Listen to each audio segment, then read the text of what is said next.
J'aimerais vous parler d'un événement que Jésus a vécu.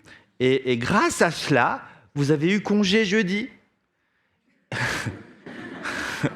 Et même certains ont fait le pont. De quoi je veux parler ? Bah oui, de l'ascension. Je voudrais parler de l'ascension de Jésus. Vous savez, dans nos églises, j'ai constaté que, et puis ce sont des bonnes choses bien sûr, qu'on attend la période de Noël pour prêcher un bon message sur la naissance de Jésus, sur l'incarnation de Dieu. Et c'est extraordinaire de rappeler la naissance de Jésus à Noël, et puis on attend Pâques pour prêcher la croix, la résurrection de Jésus. C'est extraordinaire, il faut le faire. Et puis on attend généralement Pentecôte, c'est dimanche prochain ça. Pour prêcher un message sur le Saint-Esprit, la nécessité d'être rempli du Saint-Esprit, baptisé du Saint-Esprit, ainsi de suite. Et puis l'ascension, souvent, on le mentionne vite fait. Et je me suis rendu compte que finalement, j'ai pas entendu beaucoup de messages. Alors c'est vrai que le dimanche matin, à part d'être ici, je suis pas ailleurs, et je sais pas forcément ce qu'ils prêchent les autres églises, même si on peut regarder sur les réseaux sociaux, mais j'ai pas forcément le temps de regarder sur YouTube. Mais je sais pas. En tout cas, moi, je n'ai pas beaucoup entendu des messages vraiment sur l'ascension de Jésus, l'impact de l'ascension, les conséquences de l'ascension, parce que l'ascension est un événement incroyable, indispensable. Et j'aimerais vraiment qu'on puisse juste méditer. C'est un message qui est simple, mais un message qui est important, de comprendre vraiment l'ascension, ce que c'est l'ascension. L'ascension de Jésus est un événement extrêmement important pour le salut de l'humanité et l'accomplissement du plan de Dieu dans ce monde. L'ascension de Jésus est à ce point important qu'il est la conséquence de la mort et la résurrection de Jésus. Et sans l'ascension, il n'y a pas d'effusion du Saint-Esprit. Donc, non seulement il est la conséquence directe de la mort et de la résurrection de Jésus, mais il est aussi l'élément qui va déclencher l'effusion du Saint-Esprit et donc la Pentecôte. Et donc, sans l'ascension, il n'y a pas d'effusion du Saint-Esprit, il n'y a pas de Pentecôte, et sans Pentecôte, il n'y a pas d'église.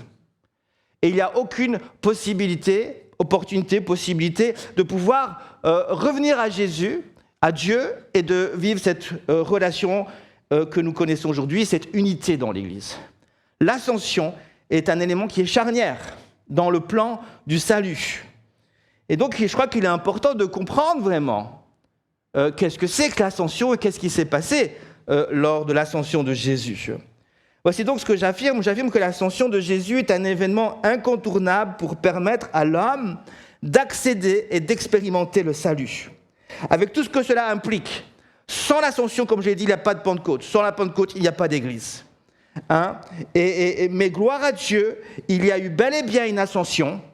Je n'étais pas là, mais la Bible affirme, et je crois ce que la Bible dit. Jésus s'est élevé dans le ciel pour disparaître dans la gloire du Père. L'ascension donc a bien eu lieu. Amen. Alors nous allons donc essayer de comprendre ce matin pourquoi l'ascension de Jésus était important et quel est son impact pour nous encore aujourd'hui. Le titre de mon message, je suis désolé, je n'ai pas de PowerPoint aujourd'hui. Je vous dis la vérité, j'ai simplement pas eu le temps de le faire. Mais on va faire l'ancienne, il n'y avait pas de PowerPoint avant. D'ailleurs, je ne sais pas pourquoi j'en fais, ça peut vous faciliter, même si ça nous prend juste des fois 3-4 heures juste pour faire le PowerPoint. Mais c'est pas grave, vous avez votre Bible, vous écoutez. Et puis si vous voulez les versets, je pourrais quand même vous les envoyer plus tard pour ceux qui me les demandent, parce que je vais quand même citer des versets ce matin. Donc le titre de mon message est « L'ascension de Jésus, son impact, ses conséquences ». Alors premièrement, d'ailleurs ce sera mon seul point, mais vous savez ce que ça veut dire avec 10 sous-points. Non, je ne serai pas très long ce matin. On va essayer de comprendre donc dans un premier point, dans ce point, vraiment réfléchir à qu'est-ce que l'ascension, l'impact et les conséquences. Le mot ascension, ce mot ascension est défini comme étant l'action de gravir un lieu élevé, de l'escalader. Ce mot véhicule donc l'idée de prendre de la hauteur. Ce mot a d'ailleurs donné naissance à un autre mot que nous connaissons tous qui est l'ascenseur. L'ascenseur. Un ascenseur est un appareil qui nous permet de monter ou de faire monter quelque chose. Il nous permet aussi de descendre, mais l'idée première de l'ascenseur était de nous faire monter, sans devoir prendre les escaliers, par exemple, ou parce que la charge à monter était trop lourde. D'ailleurs, des synonymes de ce mot sont monte-charge ou encore élévateur. C'est un dispositif qui va élever ou encore aider à monter quelque chose de lourd. Alors, ayant dit cela, qu'est-ce que l'ascension de Jésus ? L'ascension de Jésus fait référence donc à Jésus lorsqu'il monte dans le ciel, ou encore lorsqu'il est élevé dans le ciel. Mais il ne s'agit pas en réalité simplement d'un corps physique, et c'est là le point.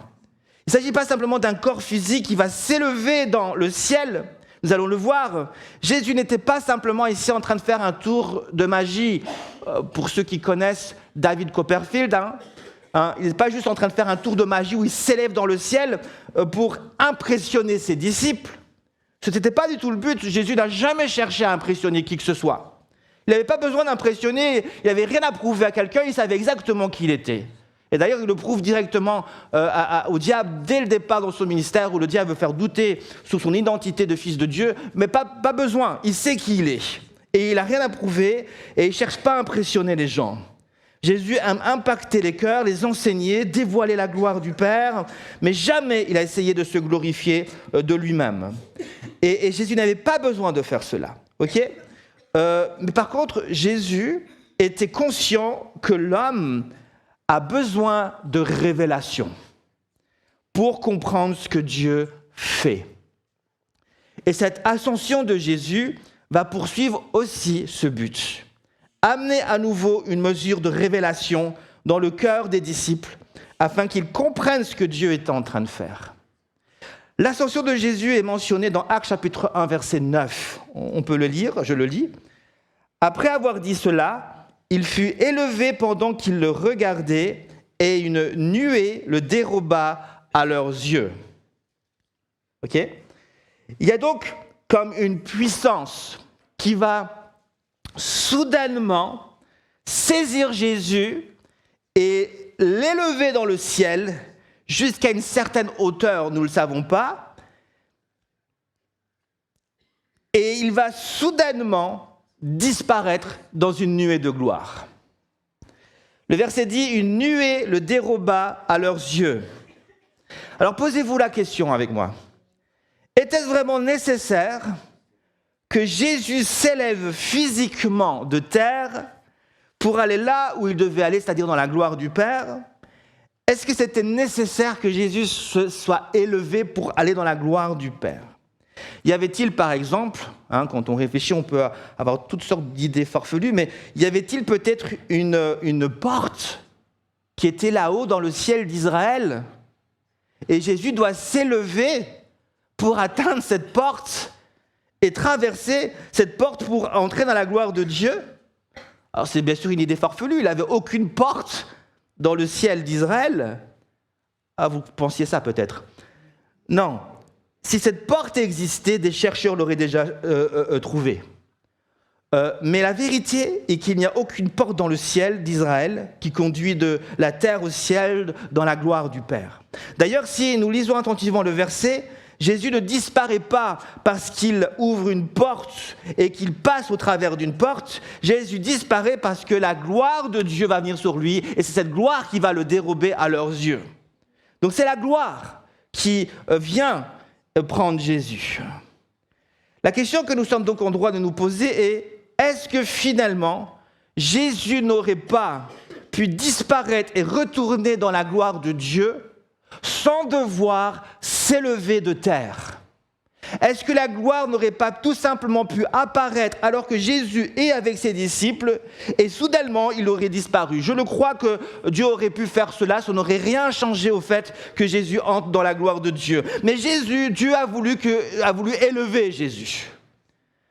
C'est important, il a voulu élever Jésus parce qu'il veut que les disciples comprennent que Jésus est élevé. Et que Jésus vit ce moment maintenant où il est élevé dans la gloire. Le retour de Jésus, et c'est ce que Dieu veut inscrire dans leur cœur, n'était pas un simple retour dans la gloire de Dieu pour prendre une place que Jésus occupait déjà avant sa venue sur terre. Non, le retour de Jésus était une véritable élévation dans la gloire de Dieu, où Jésus vient occuper une place spéciale. Jésus revenait dans la gloire, mais pour occuper une place qui allait maintenant désormais lui donner autorité d'arracher les hommes des ténèbres afin de les transporter dans le royaume de Dieu. Cela n'a pas toujours été le cas. Avant sa venue sur terre, Jésus n'était pas, d'une certaine manière, capable d'arracher les hommes des ténèbres. Vous allez comprendre ce que je cherche à dire. Si cela était nécessaire, le fait, je veux dire, cela n'aurait pas été nécessaire si Jésus n'avait pas eu besoin de venir sur la terre. Mais Jésus ne serait pas venu. Mais Jésus est venu sur la terre parce que cela était nécessaire. Si Jésus avait pu sauver les hommes depuis la gloire, sans devoir descendre sur la terre, Jésus l'aurait fait. Mais s'il est descendu, c'est parce que c'était nécessaire. C'était nécessaire. C'était nécessaire parce que Jésus était empêché de ramener l'homme dans l'intimité avec le Père, leur accordant la vie éternelle. Si Jésus, comme je l'ai dit, aurait pu nous offrir la vie éternelle et la communion avec le Père sans devoir mourir à la croix, Jésus nous aurait offert la vie éternelle sans devoir passer par la croix. D'ailleurs, dans le jardin de Gethsémane, il poserait la question, Père, si vraiment, est-ce que c'est vraiment ta volonté, Seigneur, s'il n'a pas d'autre choix, il va arriver à cette conclusion, Père, par 3 fois il va prier, il va arriver à cette conclusion, Seigneur, s'il n'a vraiment pas d'autre choix, si c'est vraiment le chemin que tu veux, alors je ferai ta volonté. Mais Jésus vivait tellement un moment fort qu'il est prêt à entendre, Seigneur, s'il y a un autre chemin, je prendrai l'autre chemin. Mais le Père lui dit, c'est le seul chemin, la croix, c'est le seul chemin. Notre péché, vous savez ce qui empêchait Jésus d'agir, c'était notre péché. C'était notre péché. Notre péché empêchait Jésus d'agir et de nous sauver. Le péché était donc le grand problème.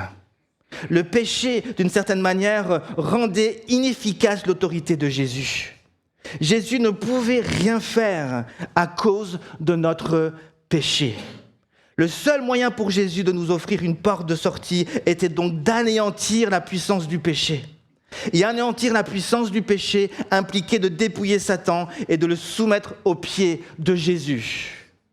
Jésus a donc pris une décision radicale pour manifester cette puissance. Comme je l'ai dit, c'est ça mon point. C'est que si Jésus avait pu rester en haut dans la gloire et juste manifester sa puissance sur Satan pour le détruire, Jésus l'aurait fait. Mais le problème n'était pas juste Satan, le problème était le péché de l'homme. Et c'est pour ça que Jésus a dû descendre et mourir à la croix. Si Jésus, depuis le ciel, aurait pu juste invoquer sa puissance pour lier Satan, il l'aurait fait. Mais ça n'aurait rien changé à notre état de pécheur. Vous comprenez cette pensée? Donc il doit descendre pour mourir à la croix. Et c'est de cette manière-là que Jésus doit manifester la puissance de Dieu pour nous sauver. Mais tant qu'il ne descend pas, il ne peut rien faire parce que le péché nous sépare de la gloire de Dieu. Donc il doit résoudre le problème du péché. Donc Jésus prend une décision radicale pour manifester cette puissance. Et donc voici la décision radicale de Jésus. Il décide de quitter la gloire du Père pour venir sur la terre afin de reprendre ce que le diable avait réussi à lui voler. Mais donc Jésus devait pour cela mourir à la croix par obéissance au Père. Il devait s'offrir comme un sacrifice parfait une fois pour toutes pour le pardon du péché du monde. Et j'ouvre ici donc une parenthèse. Nous constatons que la puissance de Dieu ici va se manifester par l'obéissance, par son obéissance, par des actes concrets, par des œuvres. Souvent, notre idée, et ce n'est pas toujours faux, mais notre idée souvent de la manifestation de la puissance de Dieu, c'est quelque chose qui ressemble à une énergie qui tombe du ciel sur nous. Et souvent, quand on prie pour la puissance de Dieu, on dit, on va là, je vais prier, et je vais attendre que quelque chose me tombe dessus. Souvent, c'est ça. On attend que quelque chose se passe, on attend que quelque chose nous tombe dessus. Mais Jésus n'a pas attendu que quelque chose tombe sur les hommes. Il est descendu de la gloire. Il a marché, il a obéi. C'est de cette manière-là. Et vous devez comprendre que la puissance de Dieu ne se manifeste pas. Elle se manifeste par la prière, par l'intercession. Mais il doit y avoir aussi une obéissance. Et c'est aussi au travers de notre obéissance que Dieu manifeste sa puissance et sa gloire. Si par exemple je cherche à être guéri de ma maladie, mais qu'à côté de cela, je vis une vie de péché, à côté de cela, j'ai offensé un tas de personnes, mais que malgré tout, je reste dans ma chambre et j'attends à ce que Dieu guérisse, ou Dieu touche mon cœur, ou que Dieu même me sauve. Mais à côté de cela, ma vie n'est pas une vie d'obéissance.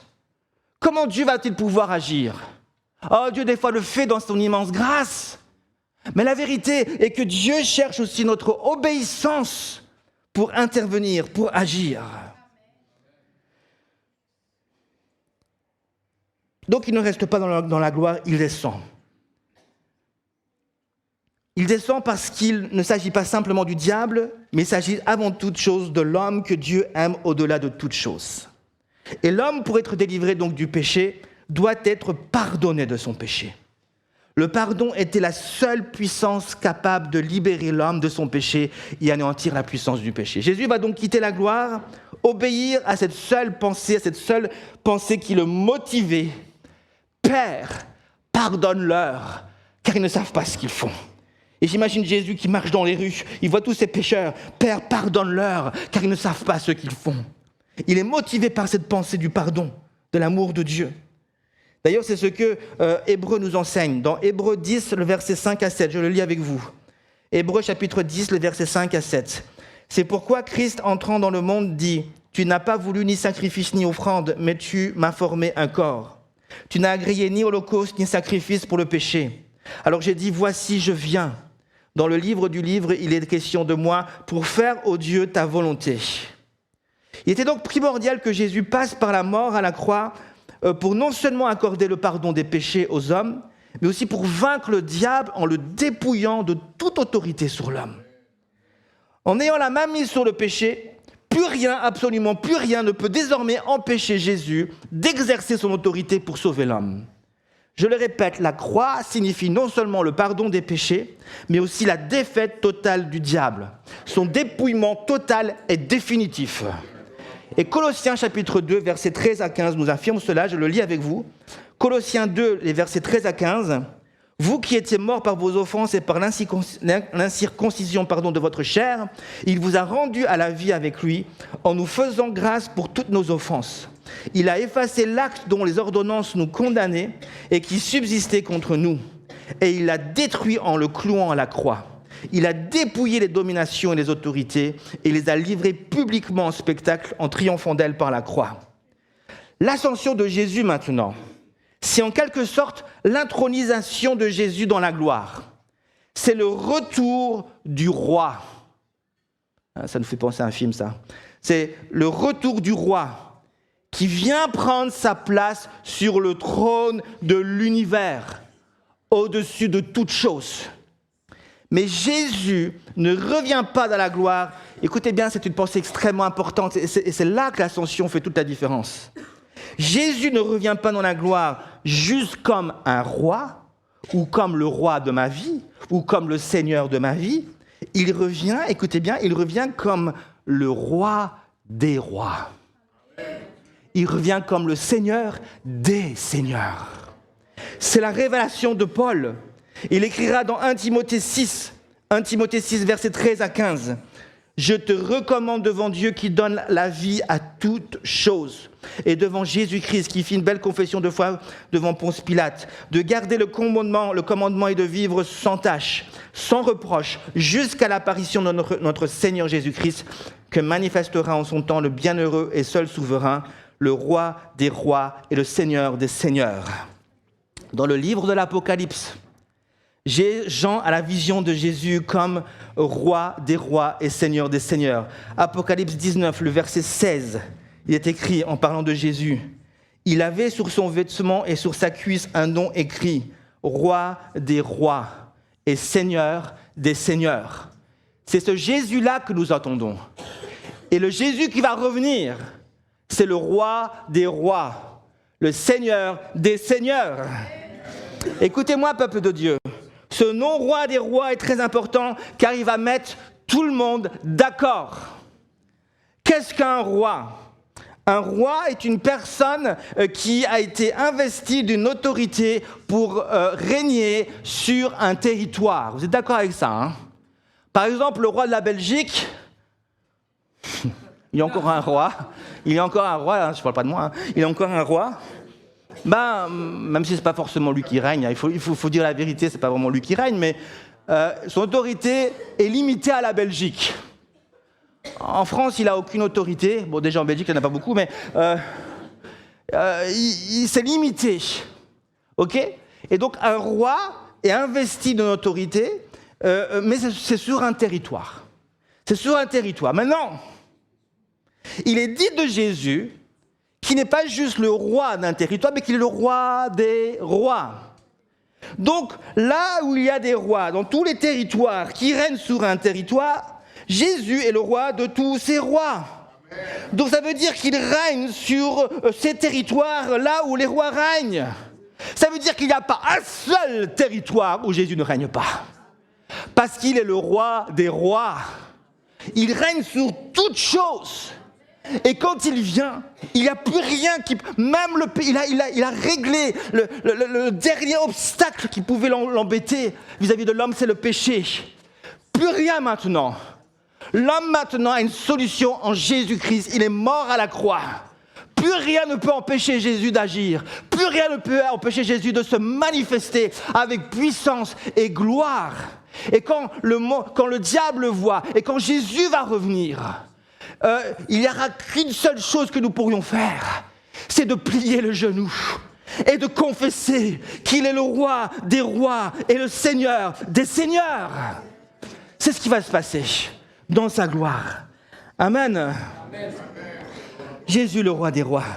Rappelez-vous ce que Dieu a dit à Josué lorsqu'il envoie Josué conquérir le pays promis dans Josué 1:3.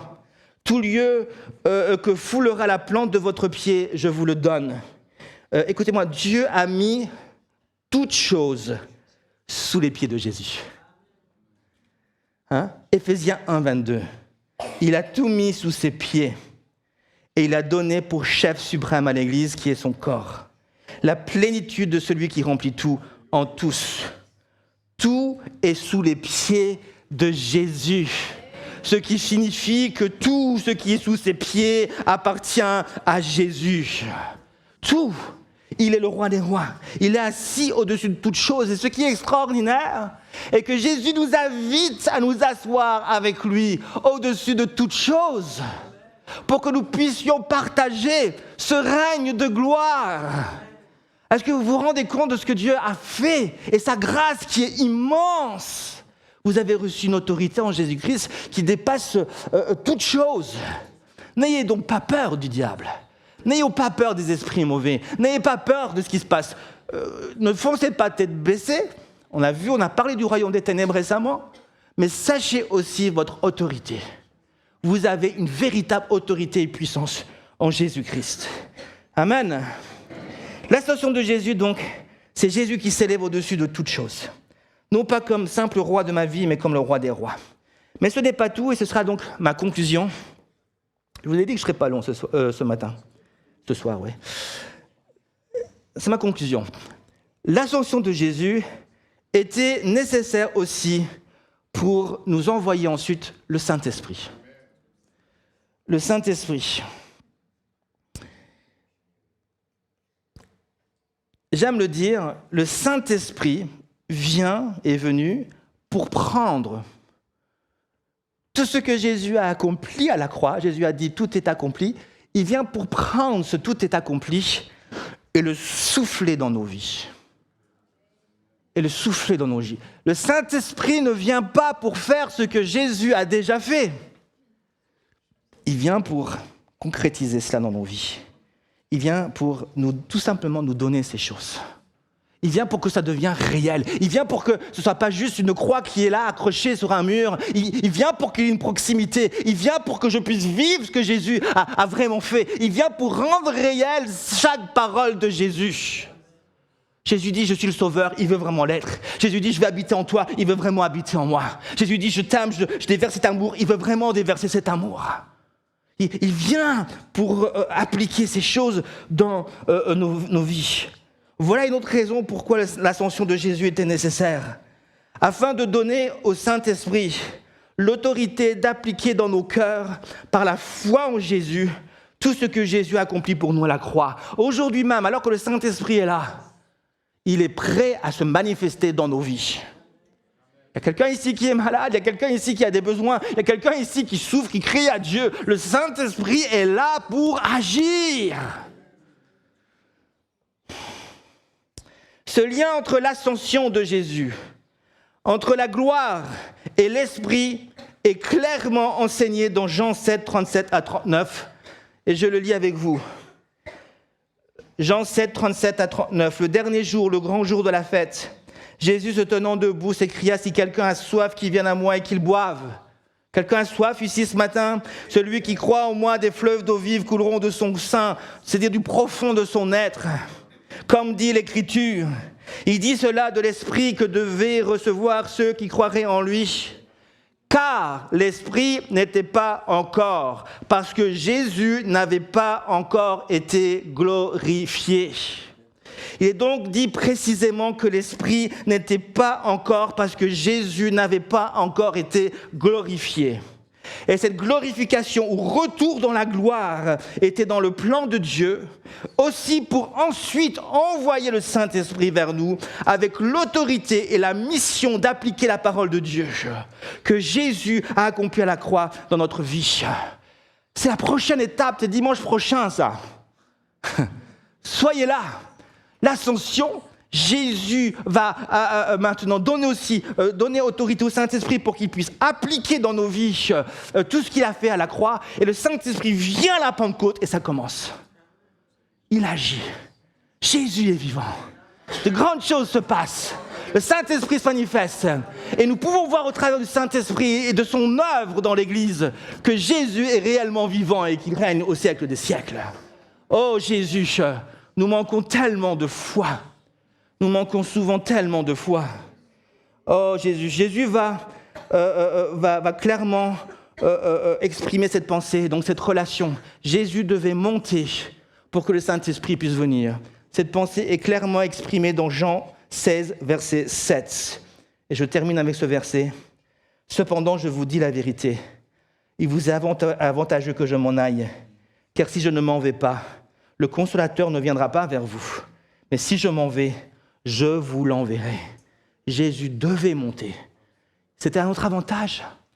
C'était un autre avantage pour que le Saint-Esprit vienne et qu'il puisse nous toucher, qu'il puisse agir, et qu'il puisse agir dans le monde entier. Si Jésus était resté, il aurait été limité par son physiquement, même s'il pouvait traverser les murs et ainsi de suite, mais le Saint-Esprit maintenant peut agir dans le monde entier, partout en même temps. Il se manifeste avec gloire et puissance. Accueillons le Saint-Esprit ce matin. Ce matin, Jésus est assis dans la gloire du Père. Il est assis en tant que roi des rois et seigneur des seigneurs. Cela a été possible par son ascension. Mais son ascension a aussi rendu possible la venue du Saint-Esprit. Et le Saint-Esprit est venu proclamer un Jésus, roi des rois. Le Saint-Esprit est indispensable pour Jésus afin de régner aujourd'hui dans les cœurs de tous ceux qui croient en son nom. Ce matin, donc, et je termine juste par cette pensée encore, permettons au Saint-Esprit peut-être ce matin de juste venir dans nos cœurs encore et d'agir. Alléluia, est-ce que vous êtes d'accord qu'on prie ensemble? Alléluia Jésus. J'espère que ce matin que vous avez Peut-être que vous compreniez déjà, mais vous avez peut-être un peu mieux compris l'ascension. C'est Jésus qui monte dans la gloire en tant que roi des rois, qui a tout accompli à la croix, qui est ressuscité et qui maintenant monte dans la gloire, qui reprend sa place auprès du Père en tant que roi de rois et qui va maintenant pouvoir, depuis la gloire, envoyer le Saint-Esprit pour continuer son œuvre et manifester son règne par le Saint-Esprit dans les cœurs. Il y aura l'autre étape où Jésus va revenir encore physiquement. Et de nouveau, il manifestera sa puissance et sa gloire sur les nations. Mais Seigneur Jésus, viens maintenant déjà. Nous sommes dans un temps de grâce où tu viens pour toucher nos cœurs, où tu viens pour révéler Jésus dans nos vies. Ce matin, viens convaincre nos cœurs. S'il y a encore quoi que ce soit qui ne te glorifie pas, Jésus, par le Saint-Esprit, viens convaincre nos cœurs, que nous puissions déposer, Seigneur Jésus, toutes choses à tes pieds. Alléluia, Jésus. Alléluia, Seigneur Jésus. Merci, Saint-Esprit.